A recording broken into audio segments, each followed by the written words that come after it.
इस ब्रह्म मुहूर्त की वेला में कहाँ जा रहे बैठो? इस सतयुग तीर्थ की पावन धरा पर अंतर ध्यान योग साधना शिविर में बैठे हुए हैं।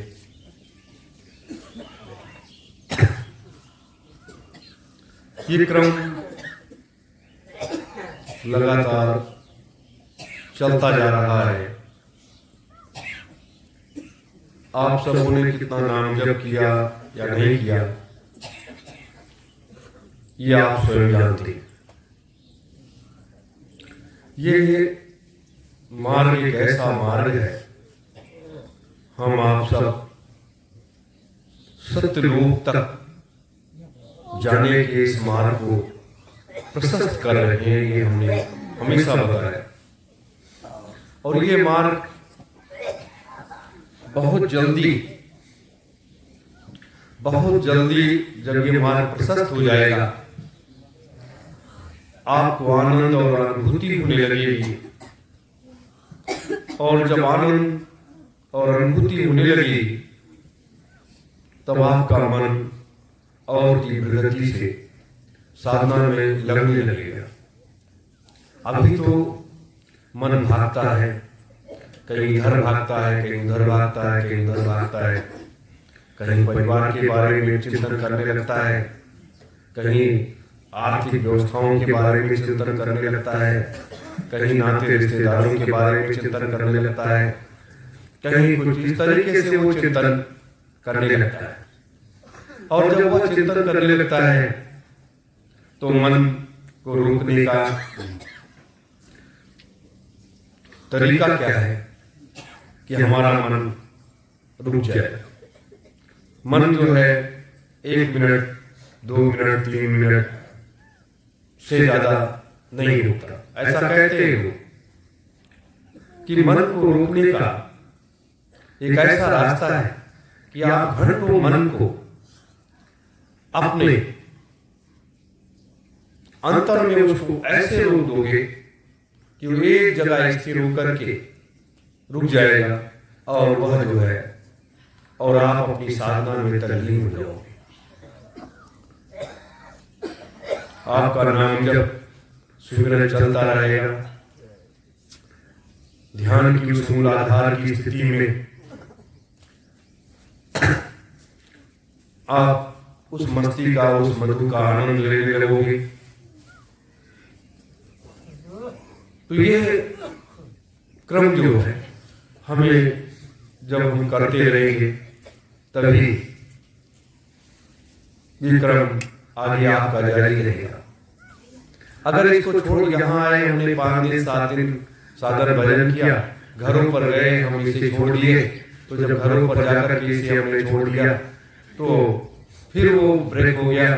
फिर महीने में 25 दिन हमने किया नहीं, फिर 5 दिन किया नहीं।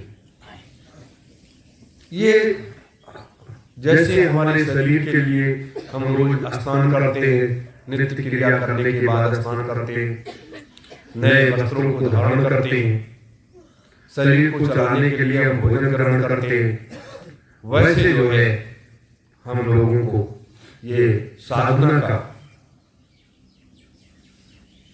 नित्य इसे करना चाहिए।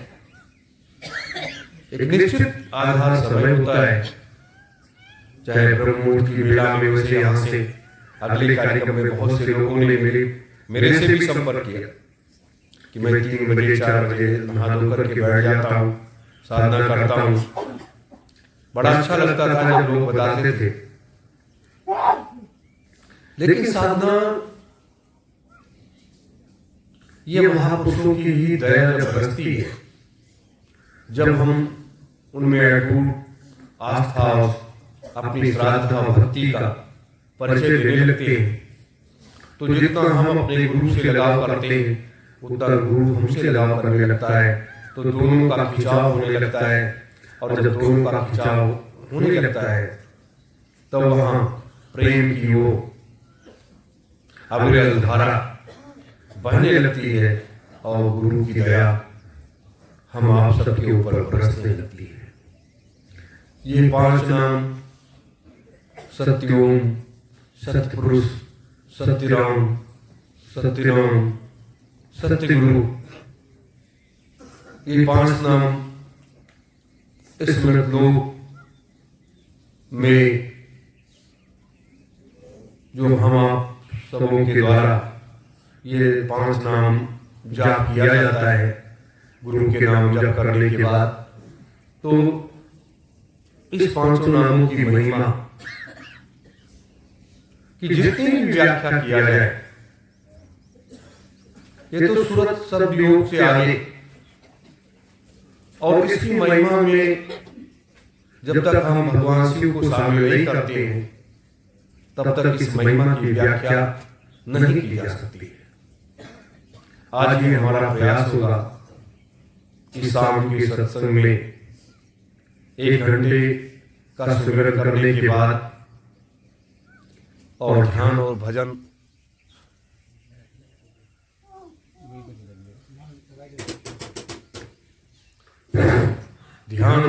जो है वो कार्यक्रम के समापन में कराएंगे। आज 1 घंटे सुमिरन करने के बाद आपको इस नाम जप की महिमा के बारे में बताएंगे कि ये कहां से आरंभ हुआ और क्यों आरंभ हुआ, इसका कारण क्या था, और क्यों भगवान शिव समस्त लोक में अपने को स्थापित कर पाए और उसका राज रहस्य क्या है। ये इसलिए हर घड़ी को मैं आपके साथ बताने का प्रयास करता हूं कि आपकी जीवात्मा अगर एक भी शब्द को पकड़ लेगी, तो एक शब्द को पकड़ करके उस सीढ़ी को चढ़ने का हरसंभव प्रयास करने लगी,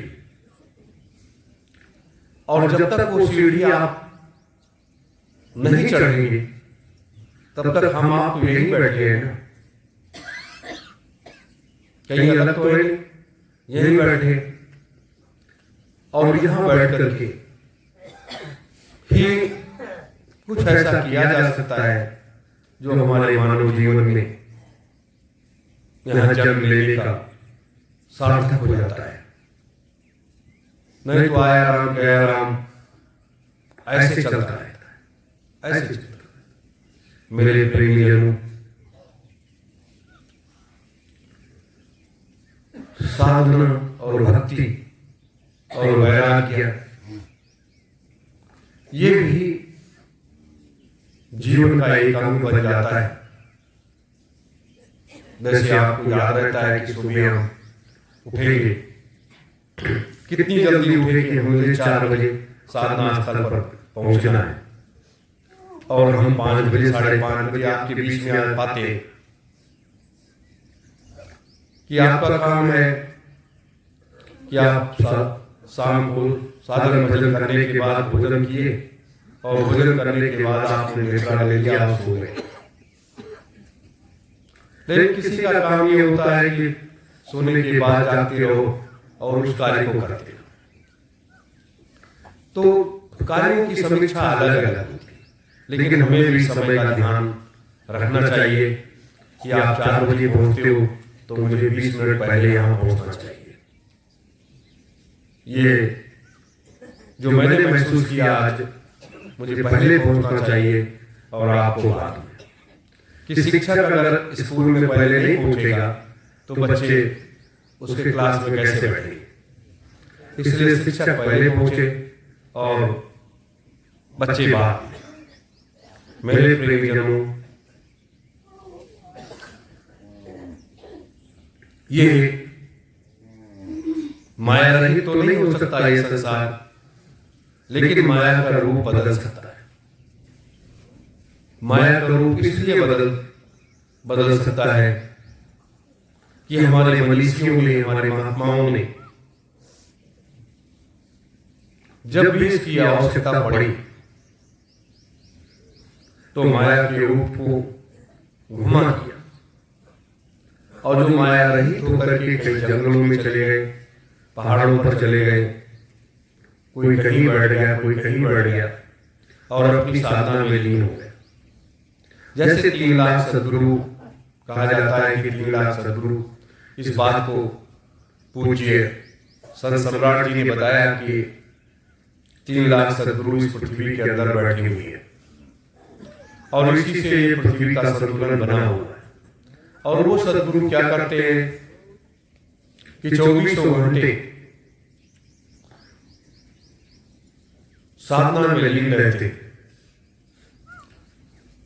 वो सिर्फ अपने अंतर में नाम जप किया करते हैं, तो नाम की ध्वनि उनके अंतर में चलती रहती है और ये मृतलोक की व्यवस्था को प्रलय और महाप्रलय न होने पाए उस स्थिति को बचाए हुए।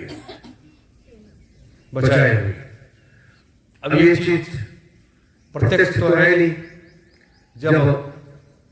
जब आप साधना भक्ति करने लगोगे और आपको सब कुछ दिखाई देने लगेगा, सुनाई देने लगेगा, तब आप उन चीजों को समझ पाओगे कि वास्तविक रूप से इस धरातल को,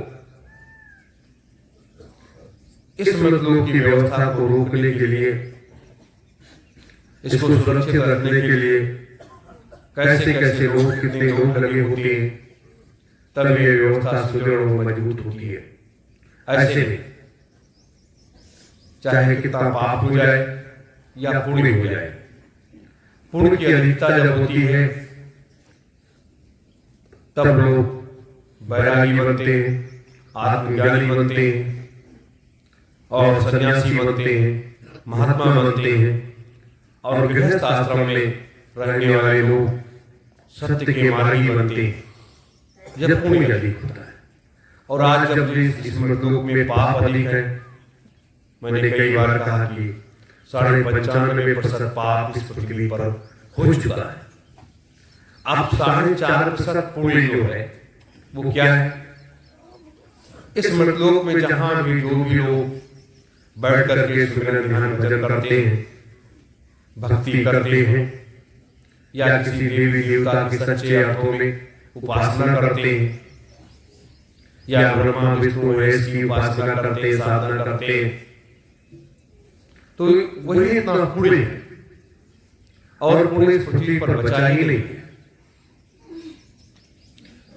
और ये पाप और पुण्य का खेल बहुत बड़ा कठिन होता है। कहा गया कि जब 7 अंश पाप हुआ तो राजा हरिश्चंद्र को इतनी बड़ी परीक्षा से गुजरना पड़ा कि वो सतयुग का समय दौर था कि मरघट पर जाकर के बैठ करके साधना करनी पड़ी, राजपाट भी छोड़ देना पड़ा, अपनी पत्नी को भेज देना पड़ा। और जब 14 गुना पाप हुआ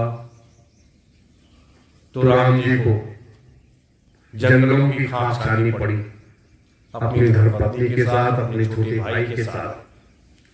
और तीनों ये अवतारी शक्तियां थी और वो तीनों अवतारी शक्तियां, लोग कहते हैं विष्णु के अवतार थे, लक्ष्मी के अवतार थे, शेषनाग के अवतार थे, कहते हैं।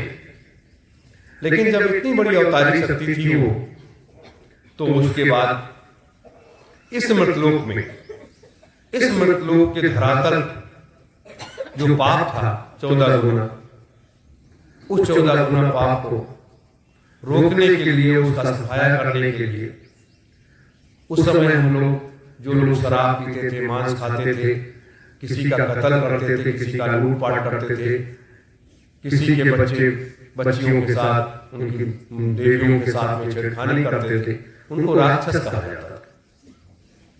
उनको राक्षस की संज्ञा दी जाती थी। और उन्हीं का सफाया करने के लिए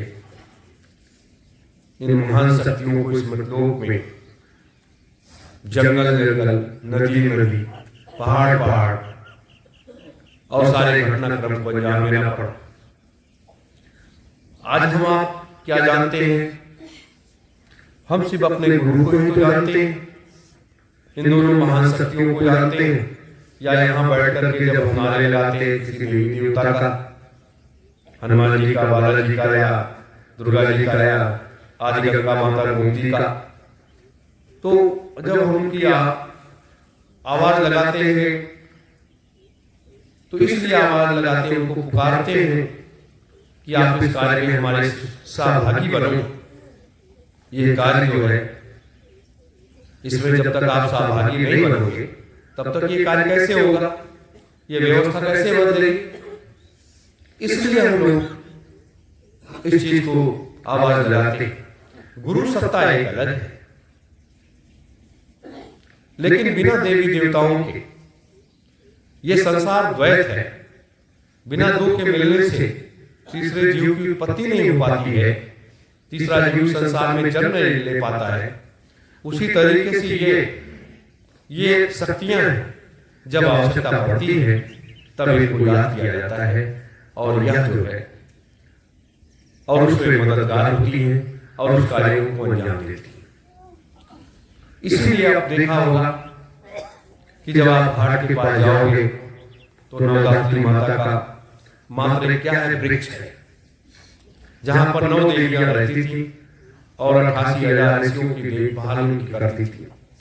उन्हें नवदात्री माता की उपाधि दी गई और वहीं पर हनुमान जी का पैरा था, जो समस्त 88,000 ऋषियों को देखभाल करते थे, और आदि गंगा माता गोमती जो 88,000 ऋषियों की शक्तियों को अपनी गोद में उसे समाहित किए बैठी थी। तो ये तो होता है ये कि बिना इसके काम नहीं हो सकता। हम कितना भी क्यों करें, क्योंकि गुरु जो होता है वो दयालु होता है, वो कृपालु होता है। उसे भी महाप्रभु की उपाधि दी गई, गुरु भगवान की संज्ञा दी गई। तो जब वो दयालु होता है, कृपालु होता है, तो वो मृतलोक के इस धरातल को के नियमों का उल्लंघन नहीं करता है, वो तैयार करता है, अपने बच्चे बच्चियों को तैयार करता है कि ये गलत हो रहा है, इसको आपको रोकना है। जैसे हम आपको तैयारी तो कर रहे हैं साधना करा करके, कि अगर साधना कर लोगे, तैयार हो जाओगे, तो इस सब का साथ मिल जाएगा और चलते हैं वहां तक। और चल करके फिर जब आते हैं तब यहाँ की व्यवस्थाएं, देश की और दुनिया की इस मजलूम की व्यवस्था को देखते हैं, तो ये राम को करना पड़ा। और जब द्वापर का युग आया तब और पाप बढ़ा, 28 गुना पाप बढ़ गया। और जब 28 गुना पाप बढ़ गया तो स्थितियां बदलने लगी, तो कृष्ण को आना पड़ा। और कृष्ण के साथ संदीपन ऋषि को लगाया गया और दुर्वासा को लगाया गया, उधर परशुराम जी को लगाया गया, उधर ब्रह्मा के रूप में अवतार लिए सुदामा जी को लगाया गया। तो ये सहायक शक्तियां आई, उन्होंने अपने अपने रोल को अदा किया। सुदामा ने जो ब्रह्मा के अवतार थे उन्होंने अपना रोल अदा किया कि ये मृतलोक शाश्वत सत्य है, बिना साधना के, बिना भक्ति के आप उन चीजों को प्राप्त नहीं कर सकते हो और मृतलोक के कामों को आप पूरा नहीं कर सकते हो।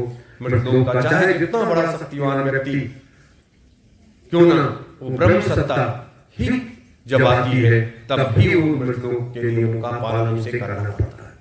कृष्ण को कितना क्या क्या करना पड़ा, कितने लोगों को लगाना पड़ा, और पापियों का विनाश करने के लिए उनको कितने पापड़ बेलने पड़े,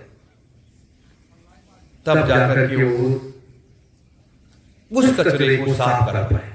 महाभारत के युद्ध में आप बताइए कितने बड़े बड़े वीर योद्धा थे।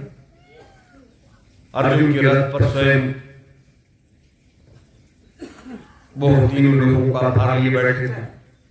हनुमान जी अपने तपोबल का भार लिए उनके ध्वज पर बैठे थे। आज शक्ति जगत जननी मां दाहिना बायां अंग बनी हुई थी और इतनी शक्तियां विद्यमान थी उस रथ पर, तब जाकर के उस वेग को रोका जा सका। तो आज बिना शक्तियों के हम कहें कि ये परिवर्तन हो जाएगा, ये बदलाव हो जाएगा, ये सतयुग आ जाएगा, ऐसा कुछ नहीं हो सकता। बिना शक्तियों के ये संसार नहीं बदल सकता। यहाँ का शाश्वत नियम, इसलिए आप लोगों से कहते हैं जब भी आओ तो 1 हफ्ते 10 दिन के लिए घर को भूल जाओ, घर को भूल जाओ। घर तो जरूरी है कि परिवार है, समाज है, बच्चे बच्चियां हैं, पत्नी है, माता पिता है, भाई बहन है, घर गृहस्थी का लंबा दौर है। तो जब उसे अगर उसी को हम देखते रहेंगे तो ये संसार के घर गृहस्थी को कैसे देखोगे? वो भी देखना जरूरी है और ये भी देखना जरूरी है। इसलिए आगे का क्रम आगे चलेगा मेरे प्रेमीजनों। और जब प्रभु स्वामी जी महाराज का जन्म हुआ तो उस समय 56 गुना पाप हो गया था। और जब 56 गुना पाप हो गया तो स्वयं सतपुरुष भगवान को इस मृतलोक में आना पड़ा। और जब वो मृतलोक में आए और पदार्पण किया और अपने कार्य को आरंभ किया तो उस समय जो भी वायर व्यवस्था थी उसमें घुस करके उन्होंने उस कार्य को आरंभ किया। और जब संत मत की तरफ आगे बढ़े, परिपक्व होने के बाद जब संत मत की तरफ आगे बढ़े तो उन्होंने जो दौड़ किया, जो अभियान चलाया संसार को बचाने के लिए, लेकिन जितना ही प्रयास प्रभु स्वामी जी महाराज ने किया या संत सम्राट जी ने अपने तपोबल से किया, उतना ही और ज्यादा विकृत स्थिति होने लगी। विकृत का मतलब कि उतना ही पाप बढ़ने लगा। एक तरफ पुण्य पीछा कर रहा था, एक तरफ पाप बढ़ता हुआ तेजी के साथ भाग रहा था। तो पाप और पुण्य का जब दौर शुरू हुआ तो पाप तेजी के साथ आगे बढ़ता चला गया और बढ़ते बढ़ते वो 95% पाप की स्थिति में लाकर के खड़ा कर दिया। और जब इस पृथ्वी पर 95% पाप हो गया तो वहीं पर वो रुक गया। वहीं पर इसलिए रुक गया कि महात्माओं का पदार्पण इस पृथ्वी पर रह नहीं गया, एक जगह स्थिर हो गया। और वो सिद्धाश्रम में एक जगह स्थिर हो गया कि जहां पर 24 घंटे 3000 महात्मा जो उसके अंदर बैठे हुए हैं, 24 घंटे वहां नाम जब जो चलता है, वहां सिर्फ शोभम शोभम, सोहम नहीं है, वहां शोभम शोभम शोभम शोभम शोभम, इस तरीके से 24 घंटे वहां नाम जब चलता रहता है। जितने भी वहां महात्मा ऋषि बैठे हुए हैं सब ध्यानावस्था में बैठे हुए हैं, उनकी आंखें बंद हैं और उनके अंतर में जाप चलता है। लेकिन वो आवाज वहां वाह रूपी आवाज जो है इस नाम जप की 24 घंटे वहां गूंजा करती है। और जब 24 घंटे वहां गूंजा करती है तो वो रसास्वादन का आनंद और अनुभूति एक अलग होती है। और उस नाम जप से वहां ऐसा प्रकाश है, ऐसा प्रकाश है, ना वहां कोई सौर ऊर्जा है, ना कोई बिजली लगी हुई है, ना कोई दीपक जलता है, लेकिन अजीब सा ऐसा प्रकाश जो लाल पीला और नीला मिला करके मिक्स में 24 घंटे वहां प्रकाश ही प्रकाश फैला हुआ है। और 24 घंटे ये नाम जब चलता रहता है। जब आप उस ऋषि परंपरा में या उस गुरुकुल में जाओगे, सिद्धाश्रम वो एक गुरुकुल ही है। अगर आप वहां पहुंच जाओ तो वहां से आपको आने की इच्छा ही नहीं होगी, क्योंकि वहां का माया ही अलग है। आपको न खाने की जरूरत है, न पीने की जरूरत है, न नींद की जरूरत है, न लेटने की जरूरत है। वहां तो कुछ ऐसी लकड़ियां रखी हुई है कि आप उसको खा लो, महीनों 10 महीने 10 साल 20 साल 50 साल 100 साल आपको भूख ही नहीं लगेगी, न प्यास लगेगी, न निद्रा आएगी, न शरीर में किसी प्रकार का आक्रमण होगा, न कुछ होगा। तो ये हमारे ऋषि और हमारे महापुरुषों ने इस कार्य को इस तरीके से अंजाम दिया। जो भी यहां से निकला ईगो में वो जाकर के बैठ गया, सिद्धाश्रम में बैठ गया, कोई ज्ञानगंज में बैठ गया।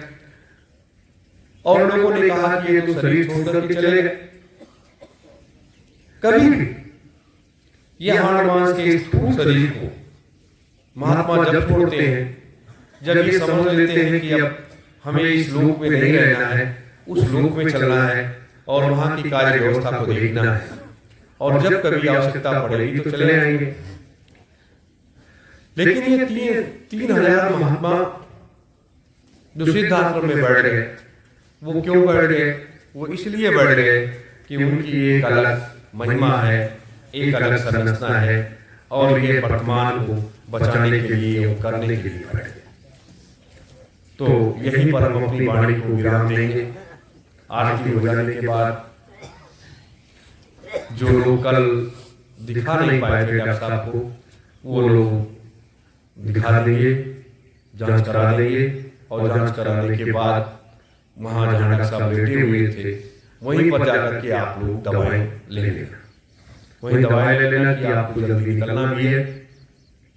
तो ऐसी स्थिति में मैं जो ये आपको बता रहा था सिद्धाश्रम की महिमा, तो ये शाम के सत्संग में आपको विस्तार से इसके बारे में बताऊंगा, और ये पाप और पुण्य का खेल ये जो चल रहा है, इसका कैसे समापन होगा और कैसे इसका अंत होगा, और क्यों इसकी आवश्यकता है और कब होगा, ये कब होगा, ये सारी चीजें आपके बीच में शाम के इस आध्यात्मिक सत्संग में आपको ये सारी चीजें बताऊंगा।